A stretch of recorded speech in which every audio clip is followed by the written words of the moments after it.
एक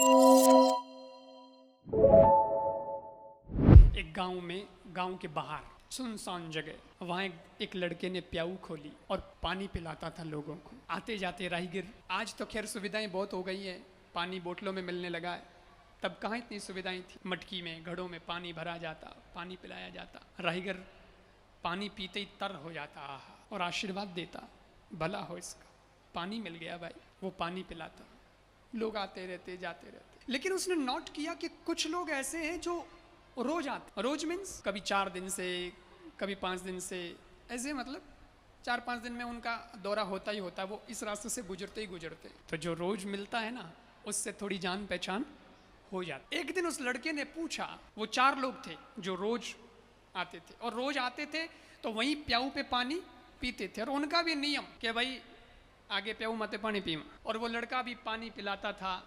और कभी कभी जब कोई नहीं होता था कि भाई आज तो थोड़ी शांति है और तुम आए हो तो थोड़ी देर बैठो ना यार, बात भी कर लो, अगर तुमको जल्दी नहीं है तो। वो भी बोलते ठीक है चलो थोड़ा बैठते हैं। तो एक दिन उस लड़के ने उनको पूछा कि आप कौन हो, यहाँ रोज रोज आते हो, क्या काम से आते? उन्होंने कहा भैया हमारा आधार कार्ड मत पूछ तू, अच्छा नहीं है हमारे बारे में जान, हमारा परिचय मत। अरे नहीं सर ऐसे नहीं, मैं, आप रोज आते हो, मेरे को लगता है रोज मन होता है पूछूं, आज तो बहुत मन, बताओ ना, और सच बताना। उन्होंने बोला सच तो ये है कि हम यम के दूत हैं। कौन है? हम यम के दूत हैं, और यमराज हमें भेजता है, और हमारा काम क्या है पता है? यहाँ से पार्टी उठाना, वही धंधो है। तो जो मर जाता है उसको यहाँ से लेकर के वहां जाना, और यमराज के वहाँ हिसाब किताब करवाना। फिर यमराज उसको जो जहाँ भेजना चाहे वहाँ भेजता है, वो उसका काम है। लेकिन यहाँ से वहाँ तक ले जाना ये हमारा काम। तो अब इतनी बड़ी दुनिया है, और हमारे वहाँ भी कोई स्टाफ, हम 4 नहीं है, खूब है, जरूरत पड़ती है भाई, इतनी बड़ी दुनिया है, और मरते ही रहते हैं लोग तो।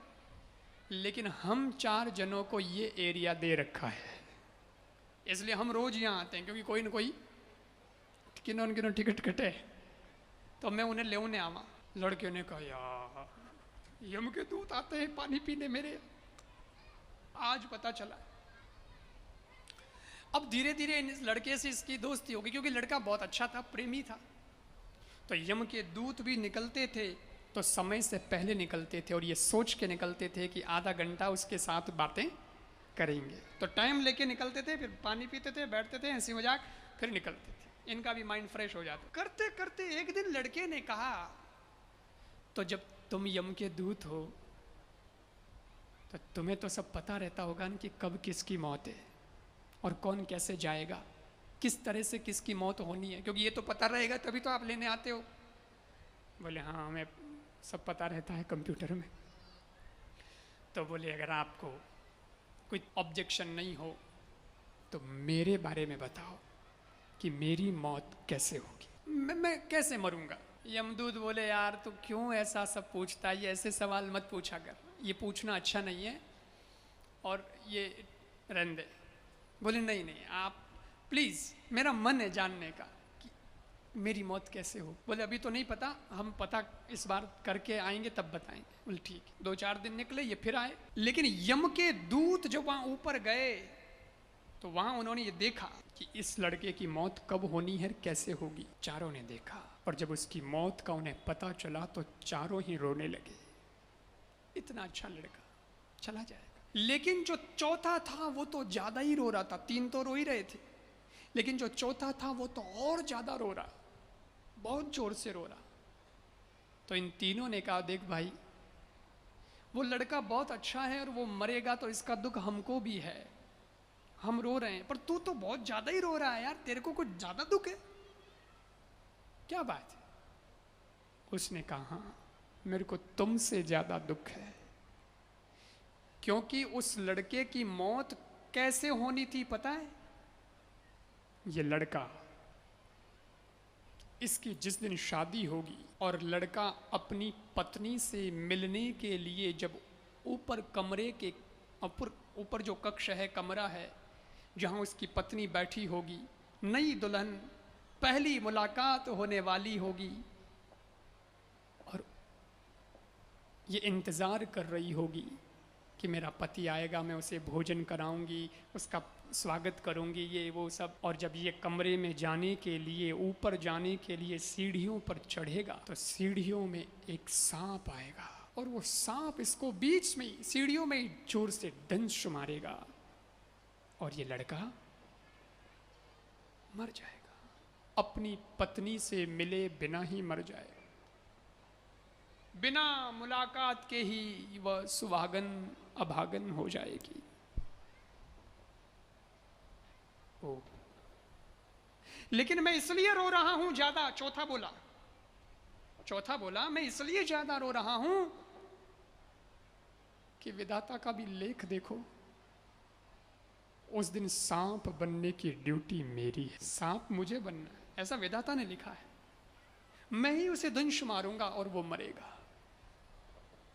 तो मुझे बहुत दुख होता है। यमदूत जब उनको मौका मिला 2-3 दिन बाद वापस आने का, आए नीचे, लड़के की प्याऊ पर रुके, पानी वानी पिलाया और लड़के ने फिर पूछा तो हाँ बताओ मेरी मौत के बारे में कुछ।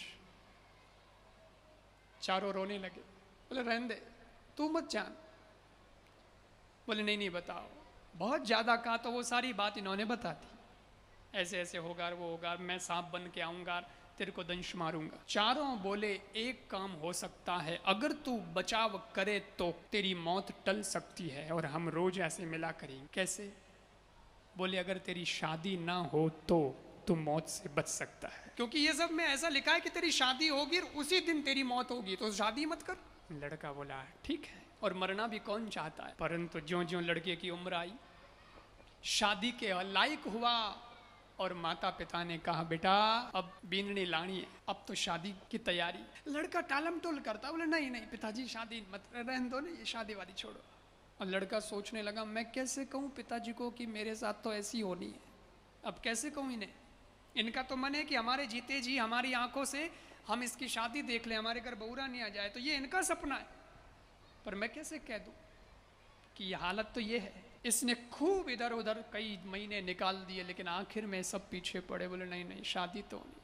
और रिश्ता भी आ गया, बहुत अच्छा रिश्ता आया, बोले इतना अच्छा लड़का है, सेवा करता है समाज की, बहुत अच्छा है और संस्कारी है। बढ़िया लड़की देखी, सगाई हो गई और एक दिन शादी की तारीख भी तय हो। इधर गांव सुंदर सजा, घर सजा और लड़का बारात लेकर के ससुराल गया। शादी की सारी रस्में हुई, नई दुल्हन को लेकर वापस गांव में आया। तो जो रस्में होनी है वापस घर आने पर भी वो भी रस्में हुई। और अब अंतिम कार्य भोजन प्रसादी करना परिवार को, और भोजन करवा के परिवार को विदा देनी। तो लड़का नीचे व्यस्त है और दुल्हन ऊपर आ गई है। ऊपर कमरा है उसका, उस कमरे को सजाया गया। अब अकेली दुल्हन बैठी है तैयार होकर के। उसने 2 थाल सजाए हैं। एक तो पूजा का थाल कि मेरे पति आएंगे, पूजन करूंगी, मेरा पति मतलब मेरा परमेश्वर, मेरा ईश्वर, मेरा भगवान, उसका पूजन करूंगी। और दूसरा थाल भोजन का थाल सजाया है, अपने हाथ से मेरे पति को आज भोजन कराऊंगी। लड़का नीचे व्यस्त है, भोजन सबका हो रहा है। और जब सबका भोजन हो गया, संयोग की बात देखिए कि भगवान के वहां या यमराज के वहां मौत कैसे होनी है यह भी लिखा होता है, और मौत कितने बजे होनी है यह भी लिखा है। तो हुआ ये कि रात 12 बजे इस लड़के की मौत होनी है, ऐसा लिखा था। 12 बजे, क्योंकि रात के समय में लेट तो हो ही गए थे, भोजन कराना, ये कराना, वो करना, ये करना, तो रात को इसको टाइम मिलेगा कि अब फुर्सत हो गया, अब ये जाएगा कमरे में। तो रात की 12 बजे ये सांप को आना है और उसको दंश मारना है। करीब करीब 11:30 बज गई और अब ये लड़का अपनी दुल्हन से, अपनी पत्नी से मिलने के लिए सीढ़ियां चढ़ रहा है। आधे से ज्यादा सीढ़ियां चढ़ ली और वही यम का दूत सांप बन करके आ गया। और जैसे ही वो आया, इस लड़के ने देखा और देखते ही मुस्कुरा के बोला, दोस्त आ गया, ड्यूटी निभाने आ गया, बराबर आ गया, कोई बात नहीं, तू तेरा फर्ज निभा रहा है और तेरी मेरी दोस्ती रही है, बरसों तक हम मिलते रहे हैं। अरे ऊपर ही तो जाना है, वहां भी मिलेंगे, कोई बात नहीं, दंश मार ले, मार दे दंश। लेकिन ये बोला, मित्र मैं देख कर आया हूं, तेरी मौत 12 बजे होनी है और अभी तो 11:30 हुए हैं।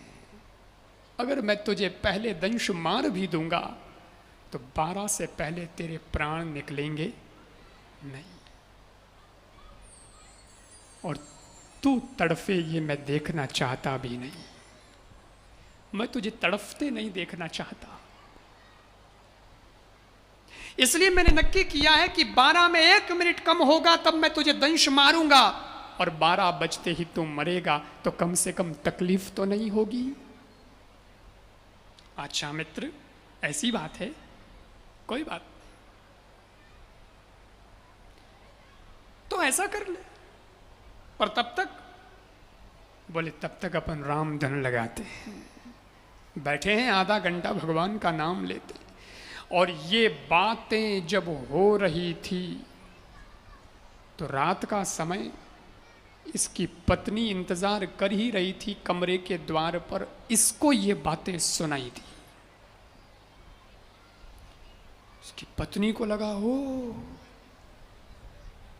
मेरा पति तो मरने वाला है,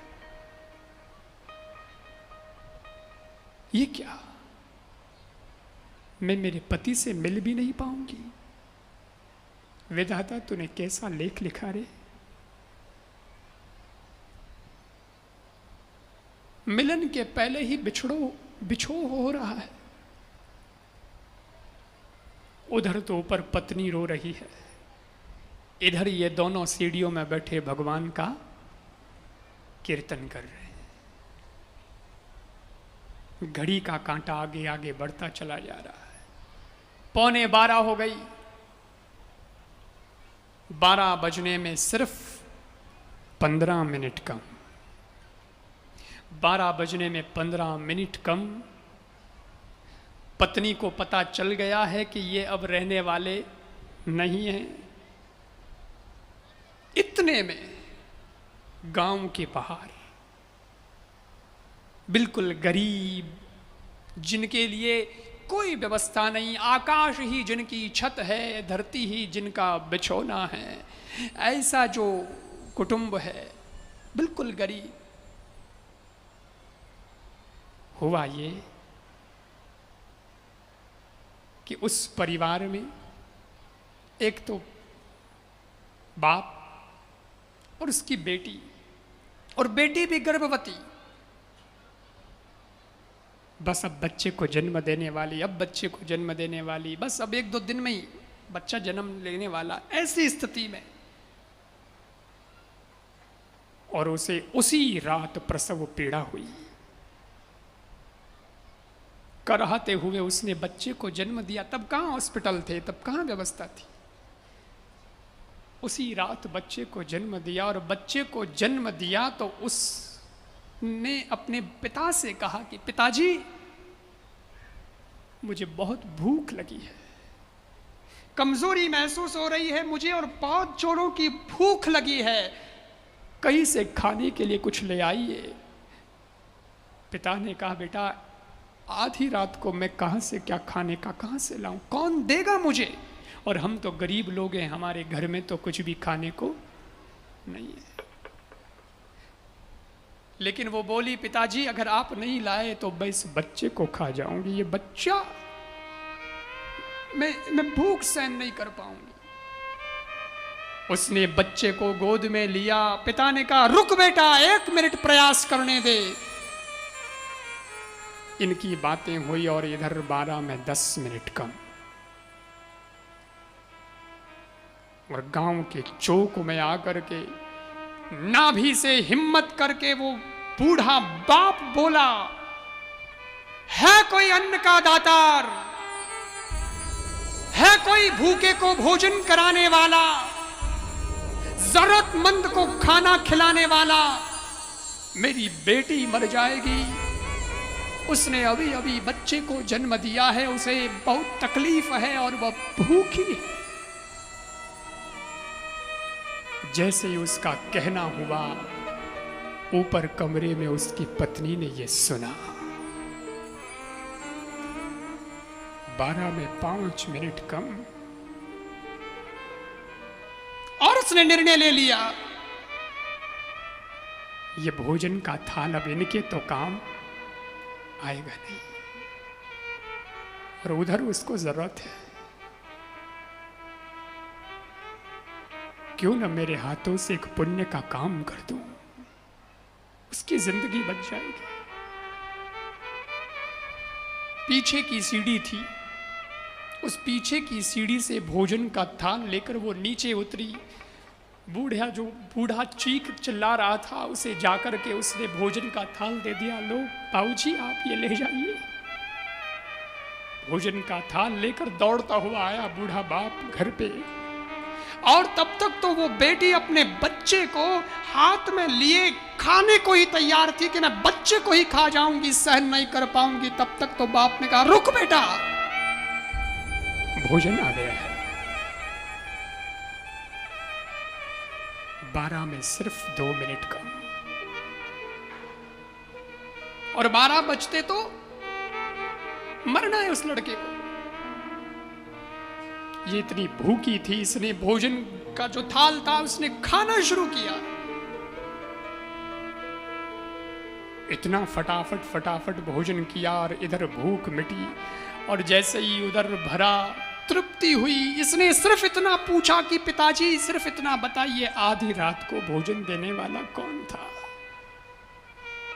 आपने कहा, बेटा मालूम तो नहीं है, लेकिन जिसने दिया वो कोई नई दुल्हन लग रही थी, जिसकी शादी शायद अभी अभी हुई है, और उसने मुझे भोजन दिया। कौन है, कहां से है, किसकी बहू है, मैं नहीं जानता।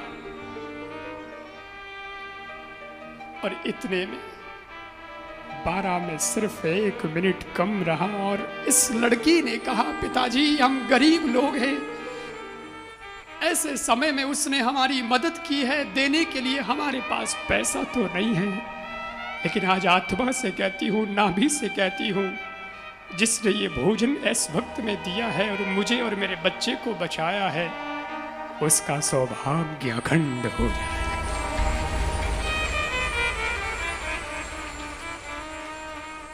भगवान उसके सौभाग्य को अखंड करे, उसका चुड़ला अमर हो जाए।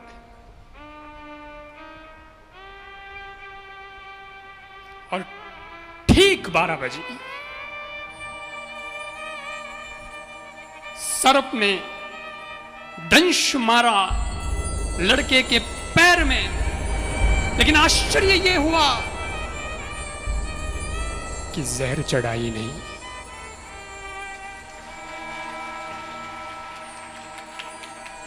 इसने फिर से दंश मारा, ठीक नहीं लगा होगा, इसने फिर से दंश मारा, फिर भी जहर नहीं चढ़ा। लड़का हंस रहा है, दोस्त क्या बात है, तो पक्षपात तो नहीं कर रहा दोस्त होने के कारण। उसने कहा, मैं यम का दूत हूं, ड्यूटी निभाता हूं तो ईमानदारी से निभाता हूं, लेकिन जब जहर नहीं चढ़ा तो ये 5 सीढ़ियां ऊपर गया, वहां से आया, और वहां से आकर के फिर उसने दंश मारा। उसके दांत टूट गए, इतना जोर से दंश मारा, लेकिन लड़के को जहर नहीं चढ़ा। अब तो 12:05 हो गए थे। मौत तो 12 बजे होनी थी, मौत की घड़ी तो टल गई। और यम के दूत ने कहा, तुझे जहर नहीं चढ़ रहा है, इसका मुझे सुख है, इसकी मुझे खुशी है, लेकिन मेरा फंड, मेरा दंश कभी खाली नहीं जाता है। आज खाली क्यों जा रहा है, मेरे को इसका भी आश्चर्य है। ये प्रश्न मेरे मन में कौंध रहा है कि ऐसा हुआ कैसे, आज दिन तक नहीं हुआ, आज क्यों हुआ। अभी रुक, मैं पूछ के आऊंगा यमराज से कि क्या बात है। ये गया और यमराज जी से पूछा कि मालिक आज ऐसे कैसे हुआ। जो लेख विधाता ने लिख दिया है वो तो उसे तो कोई टाल नहीं सकता, लेकिन आज टल कैसे गया, आज बात असत्य कैसे हो गई। मैंने इतने दंश मारे हैं फिर भी जहर क्यों नहीं चढ़ा। यमराज ने कहा रुक, फाइल देखनी पड़ेगी कि इस इतने मिनट में क्या हुआ। उसने सब देखा, क्योंकि यमराज कहता है हम भी आखिर तो काम करने वाले हैं, हमारा मेन मालिक तो ऊपर बैठा है, इसलिए मेन स्विच तो उसके हाथ में। कहीं पता नहीं कुछ चेंज न कर दिया। 1 मिनट देख लेने दिया। और उसने देखा, देखते ही उसे पता चला भाई तेरी गलती नहीं है, दंश तेरा ठीक है, तेरे अंदर जहर भी है, तूने दंश मारा भी, टाइम पे मारा, ये भी सही है, लेकिन 12 बजने में 1 मिनट कम था, तब तक गांव के बाहर किसी गरीब महिला को भोजन दे दिया गया उस लड़के की पत्नी के द्वारा। और उसने जैसे ही भोजन किया तो उस गरीब महिला के नाभि से आशीर्वाद निकल गया कि इसका सौभाग्य अखंड हो, और भगवान ने हाथों हाथ सिग्नेचर कर दी, आशीर्वाद स्वीकार। और फाइल ये कह रही है कि उस लड़के की उम्र 100 वर्ष बढ़ा दी गई है। अब तेरा जहर उसे नहीं चढ़ सकता, अब तेरा जहर उसे नहीं चढ़ सकता। यम का दूत आया, दोस्त को गले से लगाया, मित्र बधाई हो, तुम्हारी उम्र 100 साल यमराज ने कर दी है। कैसे, ये कैसे हुआ? ये ऐसे हुआ मित्र, तूने अपने जीवन में प्याऊ खोली, प्यासों को पानी पिलाया। दूसरा, मृत्यु से ठीक आधे घंटे पहले भगवान का नाम लिया। और तीसरा, तेरी पत्नी ने भूखे को भोजन कराया। ये उसका पुण्य है कि आज तेरी मौत टल गई। तब कबीरदास जी ने कहा,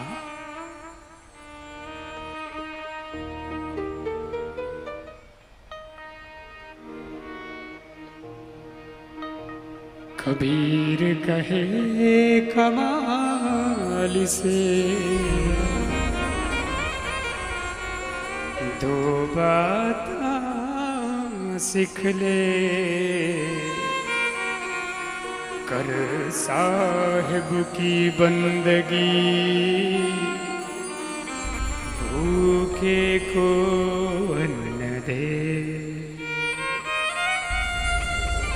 इसलिए खूब भगवान का नाम जितना ले सकते हो स्मरण करें, नाम जपें, कीर्तन करें। और जब भी कभी अवसर मिल जाए,